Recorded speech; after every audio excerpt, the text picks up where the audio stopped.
So back to our bed here, and now we can start applying that principle. Just to make things a little clearer, I'm going to select this backdrop. I'm going to move it to layer number 2. Okay, so we're just left with the bed, and we can start to pick these parts out and unwrap them. Okay, but before we do that, we need to set some materials. Well, we don't strictly need to do materials first, but it's just as easy to do it now. And the reason I'm going to do it now is because some of these parts are separated, and I think they should be on the same UV map. So, for example, these two bedposts are an object on their own. I think it should be joined with this. It should be joined with the rear posts, and it should be joined with the headboard. All of that should be on one material, one map. So what I'm going to do is I'm just going to quickly select them, and actually these side posts as well, these bed rails. Although that isn't a rail, that's a square, but that's okay. So I'll select them all. I'm going to quickly Control J to join them, so they're all one object. So now if I edit them, you can see it's all one object. Right, I could do the pillars as well, but we'll leave them off for the minute just to keep things a little bit simpler. Right, I'm looking for my screencast keys so you can see what I'm typing in. Let me get these running, and it should be down here in the bottom left. That's it. Okay, so I've got this object here. Let me just hide the rest of it for the moment so we can see what we're working with. I've got this object here and I need to unwrap this. Now, how would I go about unwrapping this? Well, first of all, let me turn this into an image editor so we can see what we're doing. And I should probably create a new image. I'm going to leave it at that for the moment, and I'm going to use a UV grid. Okay, so we've got this new image. Right, so we've got this entire object which is one material, and we need to start to unwrap it. One of the problems we can come across is scale. Okay, how to explain what happens with scale? Let's add a plane here. Let's add a plane. Shift A, mesh plane. We'll add a material for it, and we will use our node editor to add that texture to the material. So node editor, Shift A, we'll add a texture, which is the image texture. We'll plug it in there. There we go. And we'll select that. Okay, if we go into a material view, it's shown up as white because we haven't unwrapped this. So let's quickly unwrap this. We need to do that in edit mode. So quickly unwrap it. Okay, a plane always wraps to the full texture. Okay, so we want that in. Why is it not showing?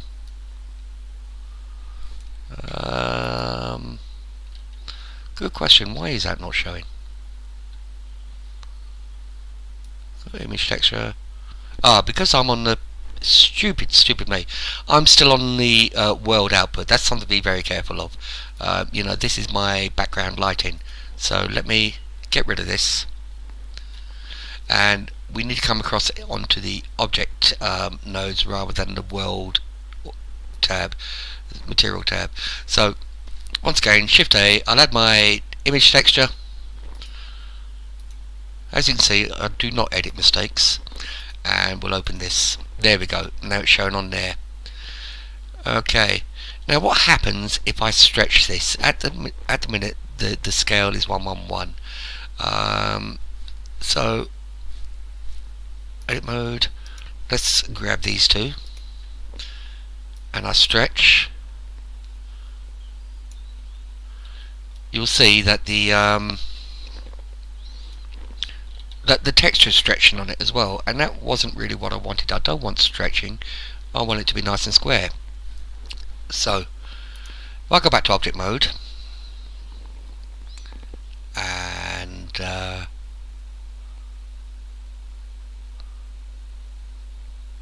dimensions are wrong, scales are right. Edit mode. Okay. If I was to control it and I was to apply the scale, okay. Now if I unwrap this again, select all, unwrap, you can see that it scales to the extremes of the image, but it's keeping the boxes square. Okay, so applying scale to your object is fairly important when you come to UV unwrapping. So let's just delete that. Let's come back to our layer 1, and we've got our object here. So let's edit this object.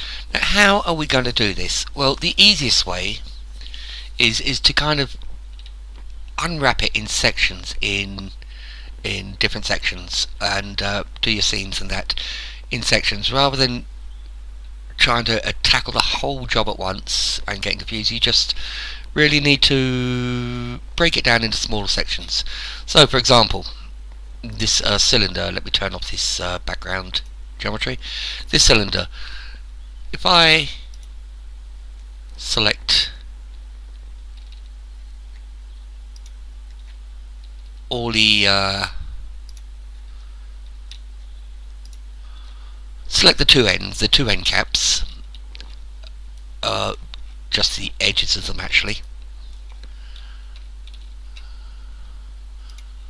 and just going around here making sure it's all kind of selected.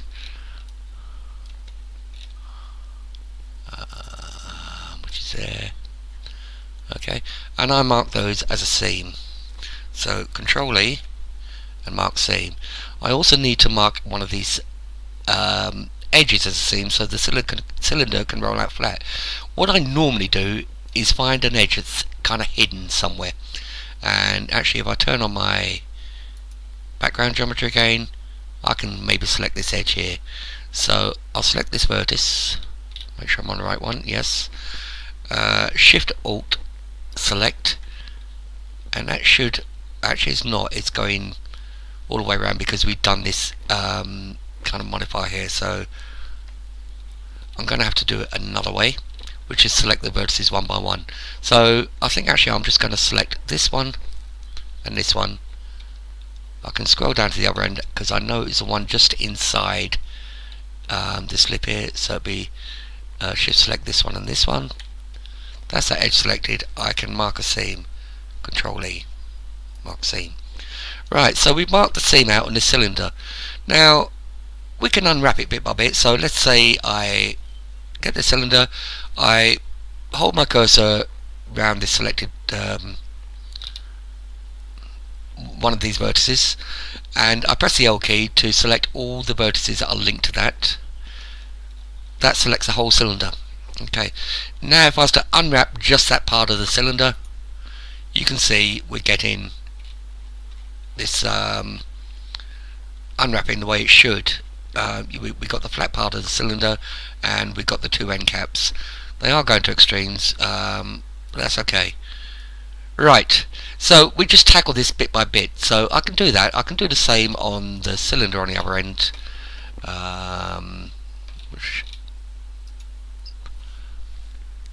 So kind of lost it there for a minute.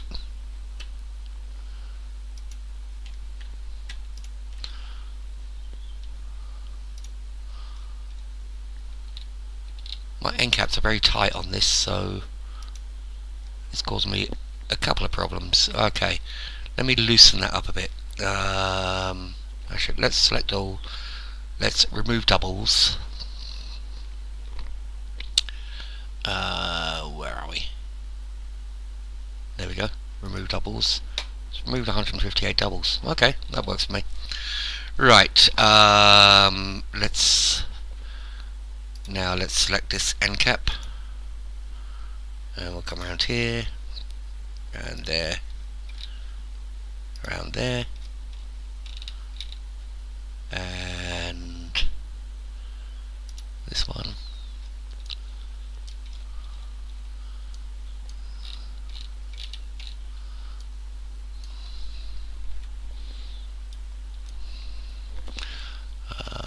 Just trying to get this into a good position that you can see as well as me. So we'll select that. This is one here, and this one here. All looking okay. Yep. Alright, so Control E will mark that as a seam. Before I do, have I still got... I was just checking I didn't have geometry selected up here. Okay, so Control E, mark that as a seam, and let's do an edge select here. So let's 1, 2, and it should be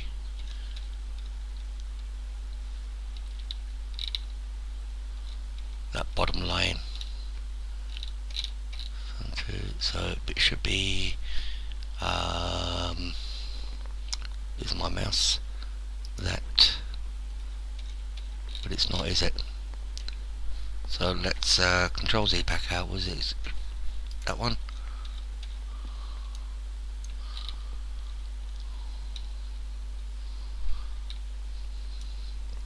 My geometry is very close here, which is why I'm kind of struggling a little. No, it's not that one. So unselect that one. No, it's the one below. There we go. Alright, so Control E, mark that as a seam.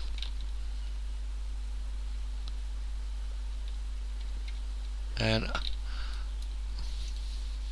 finding this hard to see here. My fault. Let's go into a full screen. Let's go this way. Alright, so I'll select that. If I do a circle select right the way across, it should have selected the whole lot across. That's the correct one. Control E, mark that as a seam. Right, so now if I select L here, I'll shift select something here and select L. Let's go back in so we can see our image here. Now if I unwrap this, we're starting to get the 2 cylinders with 4 end caps. Okay, so that's the cylinder parts unwrapped. So let's do the base. Okay, now something I want to do with the base first is we only really need the sides. We don't need the top and bottom faces. Okay, so I'm going to go into my face mode here. I'm going to select this top face and delete it because it's not seen. I'm going to select this bottom face and delete it because it's not seen. Alright, and that leaves us less geometry to worry about. Right, so how to split this section? Well, we've got corners, haven't we? So that makes it easy. So let me go back into select this vertex here, shift select to get the corners. I'll mark that as a seam, and I'll do the same over this side. Select this one, Control Alt select to get all the vertices in that corner. Mark that as a seam. I'll do the same over here. Control select, mark that as a seam, and this final corner up here. So mark that as a seam. Now, if with this selected, if I press my L key to select the whole base, should select the whole base. Yeah, it has. Okay, if I do an unwrap there, we should get kind of like the 4 sections, which we do. Alright. So that leaves us with the 4 posts and the headboard and the footboard. Right, well, the posts are easy enough. What we can do with the posts is we can shift select all the tops. I'll say shift select. What I'm actually doing is shift alt select along the edge to get that edge loop. Okay, we can do the same on the bottom. So we're just marking off the end caps, as it were, so we can unwrap them, or we can make seams on them so they unwrap easy. So shift select there, or shift alt select rather. So we've got the tops and the bottoms of the post selected. We can control E, mark those as a seam, and now we just need to split these posts down one edge so that you know, they can roll out flat, as it were. Alright, so let's do this on the edge that's least likely to be seen, which is going to be the back edges. Okay, so let's turn off this background geometry, make it easier to see. So let's say this one. If I shift alt select on there, select one here, shift alt select on there,